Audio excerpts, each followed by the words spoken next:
Chapter 9. A Break in the Chain. It was late in the afternoon before I woke, strengthened and refreshed. Sherlock Holmes still sat exactly as I had left him, save that he had laid aside his violin and was deep in a book. He looked across at me as I stirred, and I noticed that his face was dark and troubled. "You have slept soundly," he said. "I feared that our talk would wake you." "I heard nothing," I answered. "Have you had fresh news, then?" "Unfortunately, no. I confess that I'm surprised and disappointed. I expected something definite by this time. Wiggins has just been up to report. He says that no trace can be found of the launch. It is a provoking check, for every hour is of importance. Can I do anything? I am perfectly fresh now and quite ready for another night's outing." "No, we can do nothing. We can only wait. If we go ourselves, the message might come in our absence and delay be caused. You can do what you will, but I must remain on guard." "Then I shall run over to Camberwell and call upon Mrs. Cecil Forrester. She asked me to yesterday." "On Mrs. Cecil Forrester?" asked Holmes, with the twinkle of a smile in his eyes. "Well, of course, Miss Morstan too.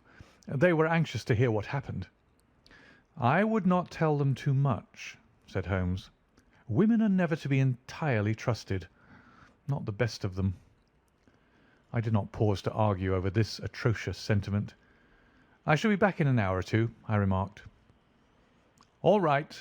Good luck. But I say, if you are crossing the river you may as well return Toby, for I don't think it is at all likely that we shall have any use for him now." I took our mongrel accordingly and left him, together with a half-sovereign, at the old naturalist's in Pinchin Lane. At Camberwell I found Miss Morstan a little weary after her night's adventures, but very eager to hear the news. Mrs. Forrester, too, was full of curiosity. I told them all that we had done, suppressing, however, the more dreadful parts of the tragedy. Thus, although I spoke of Mr. Sholto's death, I said nothing of the exact manner and method of it. With all my omissions, however, there was enough to startle and amaze them. "It is a romance," cried Mrs. Forrester. "An injured lady, 500,000 in treasure, a black cannibal, and a wooden-legged ruffian. They take the place of the conventional dragon or wicked earl." "And 2 knight-errants to the rescue," added Miss Morstan, with a bright glance at me. "Why, Mary, your fortune depends upon the issue of this search. I don't think that you are nearly excited enough. Just imagine what it must be to be so rich and to have the world at your feet." It sent a little thrill of joy to my heart to notice that she showed no sign of elation at the prospect. On the contrary, she gave a toss of her proud head as though the matter were one in which she took small interest. "It is for Mr. Thaddeus Sholto that I am anxious," she said. "Nothing else is of any consequence, but I think that he has behaved most kindly and honourably throughout. It is our duty to clear him of this dreadful and unfounded charge." It was evening before I left Camberwell, and quite dark by the time I reached home. My companion's book and pipe lay by his chair, but he had disappeared. I looked about in the hope of seeing a note, but there was none. "I suppose that Mr. Sherlock Holmes has gone out," I said to Mrs. Hudson as she came up to lower the blinds. "No, sir. He's gone to his room, sir. Do you know, sir," sinking her voice into an impressive whisper, "I'm afraid for his health." "Why so, Mrs. Hudson?" "Well, he's that strange, sir. After you was gone, he walked and he walked, up and down until I was weary of the sound of his footstep. Then I heard him talking to himself and muttering, and every time the bell rang out he came on the stairhead with, 'What is that, Mrs. Hudson?' And now he's slammed off to his room, but I can hear him walking away the same as ever. I hope he's not going to be ill, sir. I ventured to say something to him about cooling medicine, but he turned on me, sir, with such a look that I don't know how ever I got out of the room." "I don't think that you have any cause to be uneasy, Mrs. Hudson," I answered. "I've seen him like this before. He has some small matter upon his mind which makes him restless." I tried to speak lightly to our worthy landlady, but I was myself somewhat uneasy when through the long night I still from time to time heard the dull sound of his tread, and knew how his keen spirit was chafing against this involuntary inaction.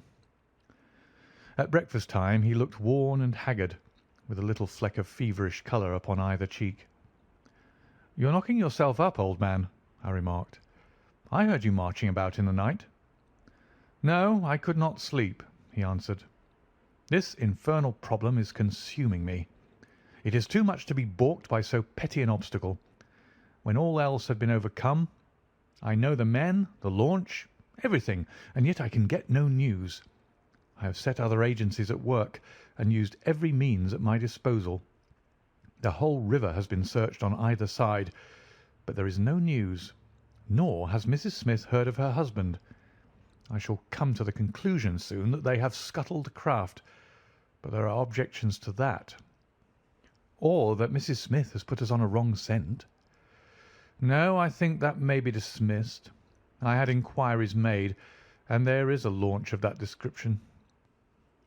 "Could it have gone up the river?" "I have considered that possibility too, and there is a search party who will work up as far as Richmond. If no news comes to-day, I shall start off myself to-morrow and go for the men rather than the boat. But surely, surely we shall hear something." We did not, however. Not a word came to us either from Wiggins or from the other agencies. There were articles in most of the papers upon the Norwood tragedy. They all appeared to be rather hostile to the unfortunate Thaddeus Sholto. No fresh details were to be found, however, in any of them, save that an inquest was to be held upon the following day. I walked over to Camberwell in the evening to report our ill success to the ladies, and on my return I found Holmes dejected and somewhat morose. He would hardly reply to my questions, and busied himself all evening in an abstruse chemical analysis which involved much heating of retorts and distilling of vapours, ending at last in a smell which fairly drove me out of the apartment. Up to the small hours of the morning I could hear the clinking of his test tubes, which told me that he was still engaged in his malodorous experiment. In the early dawn I woke with a start and was surprised to find him standing by my bedside, clad in a rude sailor dress with a pea jacket and a coarse red scarf round his neck. "I am off down the river, Watson," said he. "I have been turning it over in my mind, and I can see only one way out of it. It is worth trying at all events." "Surely I can come with you, then?" said I. "No, you can be much more useful if you will remain here as my representative. I am loath to go, for it is quite on the cards that some message may come during the day, though Wiggins was despondent about it last night. I want you to open all notes and telegrams, and to act on your own judgment if any news should come. Can I rely upon you?" "Most certainly." "I am afraid that you will not be able to wire to me, for I can hardly tell yet where I may find myself. If I am in luck, however, I may not be gone so very long. I shall have news of some sort or other before I get back." I had heard nothing of him by breakfast time. On opening the Standard, however, I found that there was a fresh allusion to the business. "With reference to the Upper Norwood tragedy," it remarked, "we have reason to believe that the matter promises to be even more complex and mysterious than was originally supposed. Fresh evidence has shown that it is quite impossible that Mr. Thaddeus Sholto could have been in any way concerned in the matter. He and the housekeeper, Mrs. Bernstone, were both released yesterday evening. It is believed, however, that the police have a clue as to the real culprits, and that it is being prosecuted by Mr. Athelney Jones of Scotland Yard, with all his well-known energy and sagacity. Further arrests may be expected at any moment." That is satisfactory so far as it goes, thought I. Friend Sholto is safe, at any rate. I wonder what the fresh clue may be, though it seems to be a stereotype form whenever the police have made a blunder. I tossed the paper down upon the table, but at that moment my eye caught an advertisement in the agony column. It ran in this way: "Lost. Whereas Mordecai Smith, boatman, and his son Jim left Smith's Wharf at or about 3 o'clock last Tuesday morning in the steam launch Aurora, black with 2 red stripes, funnel black with a white band, The sum of £5 will be paid to anyone who can give information to Mrs. Smith at Smith's Wharf or at 221B Baker Street as to the whereabouts of the said Mordecai Smith and the launch Aurora. This was clearly Holmes's doing. The Baker Street address was enough to prove that. It struck me as rather ingenious, because it might be read by the fugitives without their seeing in it more than the natural anxiety of a wife for her missing husband. It was a long day. Every time that a knock came to the door or a sharp step passed in the street, I imagined that it was either Holmes returning or an answer to his advertisement. I tried to read, but my thoughts would wander off to our strange quest and to the ill-assorted and villainous pair whom we were pursuing. Could there be, I wondered, some radical flaw in my companion's reasoning? Might he be suffering from some huge self-deception? Was it not possible that his nimble and speculative mind had built up this wild theory upon faulty premises? I had never known him to be wrong, and yet the keenest reasoner may occasionally be deceived.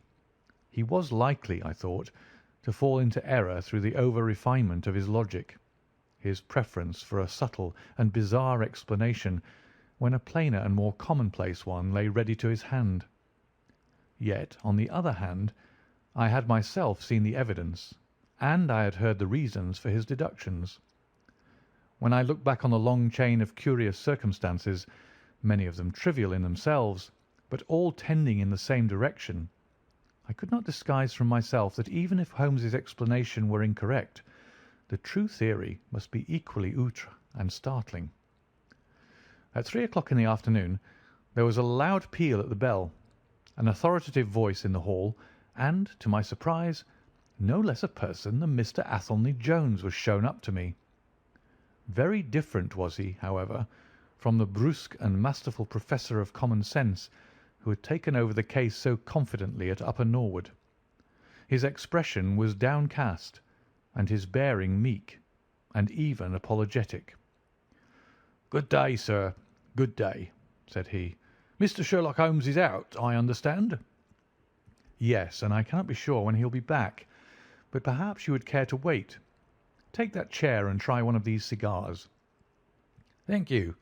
I don't mind if I do," said he, mopping his face with a red bandana handkerchief. "And a whisky and soda?" "Well, half a glass. It is very hot for the time of year, and I have had a good deal to worry and try me. You know my theory about this Norwood case?" "I remember that you expressed one." "Well, I've been obliged to reconsider it. I had my net drawn tightly round Mr. Sholto, sir, when pop, he went through a hole in the middle of it. He was able to prove an alibi which could not be shaken. From the time that he left his brother's room he was never out of sight of some one or other, so it could not be he who climbed over roofs and through trapdoors.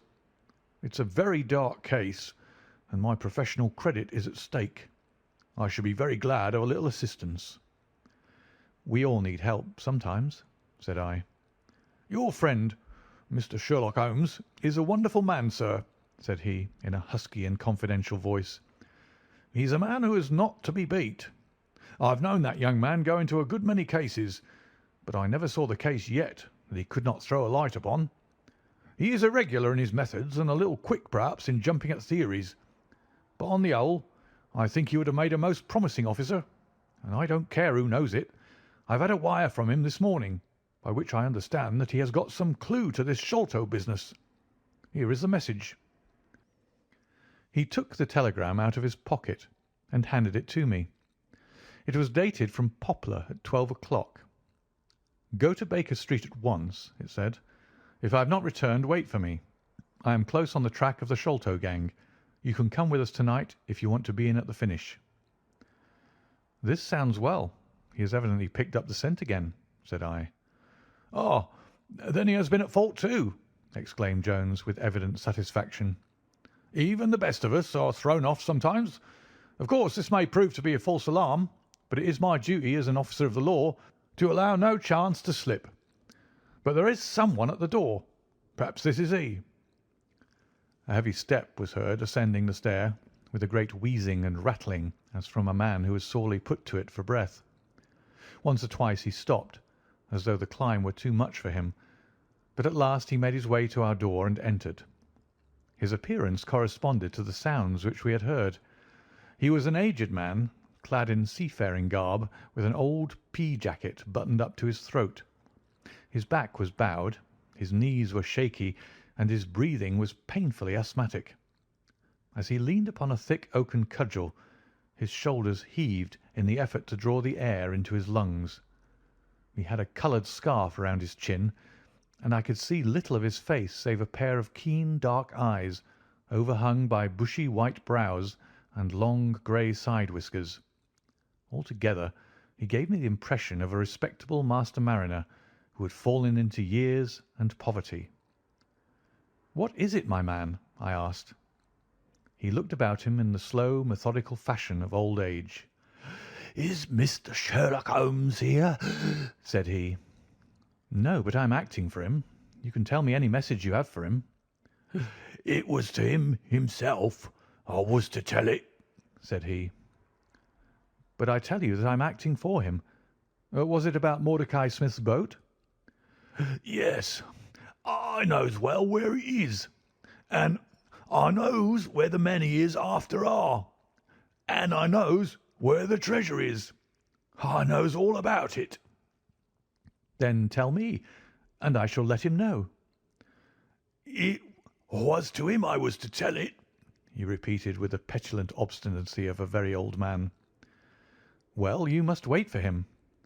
"No, no, I ain't going to lose a whole day to please no one. If Mr. Holmes ain't here, then Mr. Holmes must find it all out for himself. I don't care about the look of either of you, and I won't tell a word." He shuffled towards the door, but Athelney Jones got in front of him. "Wait a bit, my friend," said he. "You have important information, and you must not walk off. We shall keep you whether you like it or not until our friend returns." The old man made a little run towards the door, but as Athelney Jones put his broad back up against it, he recognised the uselessness of resistance. "Pretty sore treatment, this," he cried, stamping his stick. "I come here to see a gentleman, and you two, who I never saw in my life, seize me and treat me in this fashion." "You will be none the worse," I said. "We shall recompense you for the loss of your time. Sit over here on the sofa, and you will not have long to wait." He came across sullenly enough and seated himself with his face resting on his hands. Jones and I resumed our cigars and our talk. Suddenly, however, Holmes's voice broke in upon us. "I think that you might offer me a cigar too," he said. We both started in our chairs.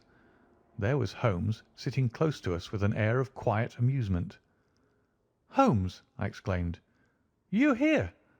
But where's the old man?" "Here is the old man," said he, holding out a heap of white hair. "Here he is. Wig, whiskers, eyebrows and all. I thought my disguise was pretty good, but I hardly expected that it would stand that test." "Ah, you rogue!" cried Jones, highly delighted. "You would have made an actor, and a rare one. You had the proper workhouse cough, and those weak legs of yours are worth £10 a week. I thought I knew the glint of your eye, though. You didn't get away from us so easily, you see." "I have been working in that get-up all day," said he, lighting his cigar. "You see, a good many of the criminal classes begin to know me, especially since our friend here took to publishing some of my cases. So I can only go on the warpath under some simple disguise like this."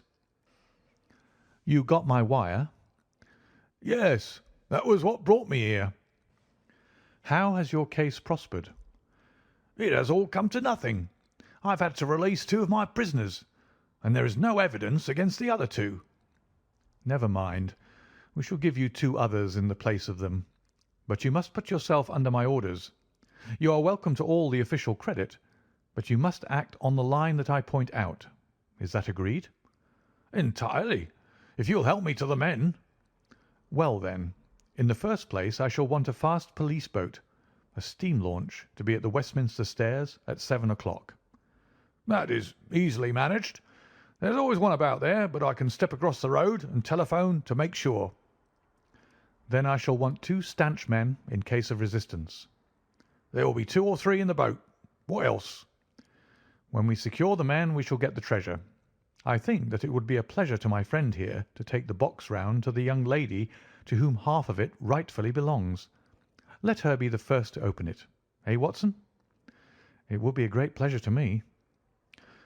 "Rather an irregular proceeding," said Jones, shaking his head. "However, the whole thing is irregular, and I suppose we must wink at it. The treasure must afterwards be handed over to the authorities until after the official investigation." "Certainly. That is easily managed. One other point. I should much like to have a few details about this matter from the lips of Jonathan Small himself. You know I like to work the detail of my cases out.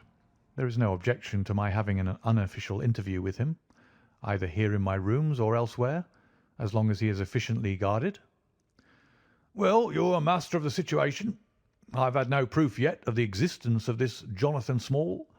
However, if you can catch him, I don't see how I can refuse you an interview with him." "That is understood, then." "Perfectly. Is there anything else?" "Only that I insist upon your dining with us. It will be ready in half an hour. I have oysters and a brace of grouse, with something a little choice in white wines. Watson, you have never yet recognised my merits as a housekeeper." End of chapter 9.